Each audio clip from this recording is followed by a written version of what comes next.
কোনো ফাঁকা জায়গায় আপনারা কি জমি কিনে সেখানে ঘরবাড়ি বানাতে চাইছেন?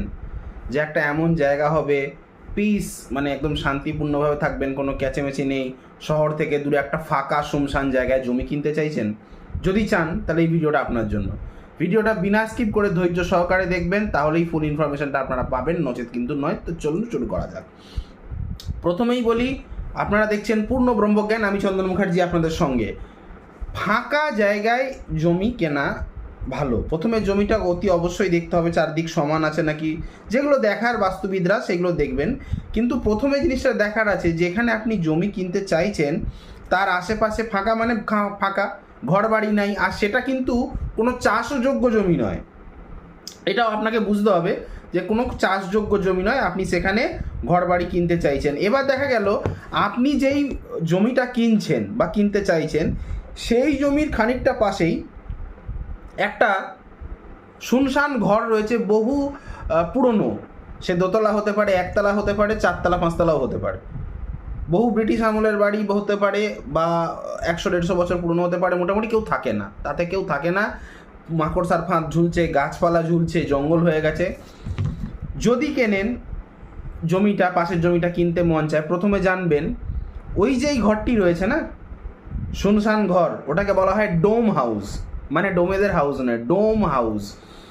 ওই ঘরটা যেহেতু কেউ থাকে না, শুনশান, ওইখান থেকে, ওই ঘর থেকে নেগেটিভ যত এনার্জি আছে আশেপাশের পরিবেশগুলোকে কিন্তু সেই নেগেটিভ এনার্জি, ভূত প্রেত নেগেটিভিটি করে। যেখানে শুনশান কেউ থাকে না সেখানে কিন্তু ভূত প্রেতের উপদ্রব। তাহলে আপনি ওই ডোম হাউসের নেগেটিভ এনার্জি থেকে মুক্তি পেতে আপনি তো জমি কিনতে চাইছেন। আপনি কি করবেন? প্রথম কাজ হলো, আপনি যেই জমিটা কিনছেন সেই জমিটার আপনার যতটা বাউন্ডারি হবে তার ভেতরে কোনো ডোম হাউসের কোনো টুকরো, মানে ওই ঘরের দেয়ালের কোনো টুকরো যেন না থাকে, একদম ঝেঁটিয়ে সব বিদায় করতে হবে। এমনকি ওই ওই ওই ঘরের ভেতরে, পুরো যেই ঘরটার কথা বলছি ডোম হাউস, ওর ভেতরে কোনো কাঠের বেঞ্চ, কাঠের চেয়ার, কাঠের টেবিল থাকতে পারে, তারও কোনো টুকরো যেন ভালোভাবে লক্ষ্য রাখবেন আপনার জমির অংশে না পড়ে থাকে। জমির কনস্ট্রাকশন শুরু করার আগে, জমিটা তো আপনি কিনেছেন ঘর বানাবেন বা বিল্ডিং বানাবেন, অবশ্যই তার জন্য বিল্ডিং প্ল্যান আছে প্রপার, সিভিল ইঞ্জিনিয়াররা বানাবেন, সেটা আলাদা জিনিস।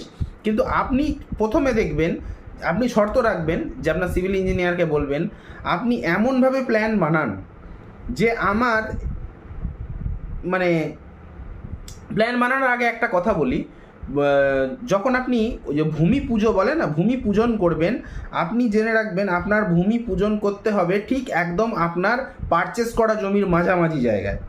বাস্তু পুজো, ভূমি পুজোটা হবে।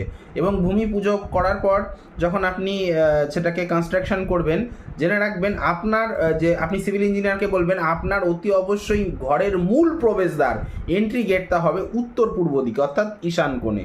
এবং ঘরের এই উত্তর পূর্ব দিক যে কোণটাতে আছে, উত্তর দিকে বা পূর্ব দিকে বেশ খানিকটা জমি আপনাকে ছেড়ে কিন্তু নির্মাণ কার্য করতে হবে, এটা যেন মাথায় থাকে।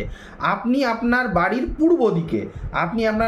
পূর্ব দিকে এই এহেন ক্ষেত্রে, যেহেতু ডোম হাউস আছে তাই জন্য বলছি, কেন ডোম হাউসটাকে তো আপনি ভাঙতে পারবেন না, আপনার কোনো পারমিশন নেই, তাহলে সেই এলাকাবাসী আপনাকে প্রবলেম করতে পারে, সেই প্রপার্টি ওনার হয়তো ছেড়ে চলে গেছে, সে প্রবলেম করতে পারে, সরকার থেকেও চাপ আসতে পারে। আপনি কি করবেন? আপনি আপনার মানে জমির পূর্ব দিক বলেছি, উত্তর দিক বলিনি, হ্যাঁ, পূর্ব দিকে অতি অবশ্যই একটা কুয়ো বা নলকূপ লাগাবেন। হয় কুয়ো, অথবা কুয়ো না পছন্দ হলে নলকূপ লাগাবেন। এবং যদি তাও না পছন্দ হয়, মোটামুটি একটা কল লাগিয়ে দেবেন, সে হ্যান্ড পাম্প হলেও চলবে, মোটামুটি লাগাবেন। আচ্ছা, এবারে আপনি যেই জিনিসটা লক্ষ্য রাখবেন সেই জিনিসটা হলো যে আপনার বাড়ির কোনো মেম্বার, মানে যারা ওতে থাকবে, ওই জমিটার ভেতরে যারা থাকবে, আপনার বাড়ির কোনো মেম্বার, মানে যে জমিটা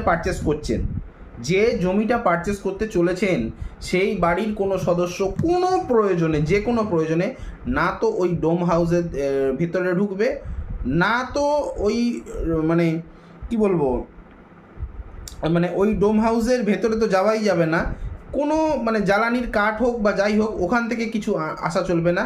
এবং কেউ যদি হয়তো রাস্তা দিয়ে, বা হয় না ডোম হাউসেও হয়তো কোথাও কোনো মানে চ্যাংড়া ছেলেরা বা কিছুতে গেছে, আপনি চেষ্টা করবেন মানে ওখান থেকে যেন কেউ কিছু সঙ্গে করে না নিয়ে আসে, একটা ইঁটের টুকরোও যেন না নিয়ে আসে। ঠিক আছে, এইটা আপনাকে মাথায় রাখতে হবে। এবং যেই জিনিসটা আমি বলছি অতি অবশ্যই যে আপনি ঘরটা করলেন, ঘরের মধ্যে বাস্তুশাস্ত্র অনুযায়ী যন্ত্রম আপনি আপনার বাড়িতে উত্তর পূর্ব দিকে অথবা বাড়িতে যে মন্দিরে অতি অবশ্যই স্থাপন করে লাগালে একটা ভালো পজিটিভিটি আপনি পাবেন। কেন ফাঁকা জায়গায় আপনাকে একা থাকতে হবে, তবে আপনি সুখে শান্তিতে থাকতে পারবেন। ভিডিওটা যদি ভালো লেগে থাকে লাইক করবেন, কমেন্ট করবেন, বেশি বেশি করে শেয়ার করবেন। চ্যানেলটিতে নতুন হয়ে থাকলে সাবস্ক্রাইব বাটনটা প্রেস করে নোটিফিকেশানে গিয়ে অলে গিয়ে অন দেওয়াবেন, যার ফলে আমার তৈরি ভিডিও বেরোতে এরকম নিত্য নতুন তথ্য নিয়ে আপনারা অবশ্যই জানতে পারবেন। এবং আমাকে দিয়ে যদি কনসালটেশন করাতে চান অতি অবশ্যই স্ক্রিনে দেওয়া নাম্বারে কল বা হোয়াটসঅ্যাপ করে যোগাযোগ করতে পারেন, অবশ্যই চার্জেবল প্রেডিকশান অনলি। আমার নাম্বারটি হলো 9619396811। আরেকবার বলি 9619396811। আরেকটি নাম্বার হচ্ছে 8697429744।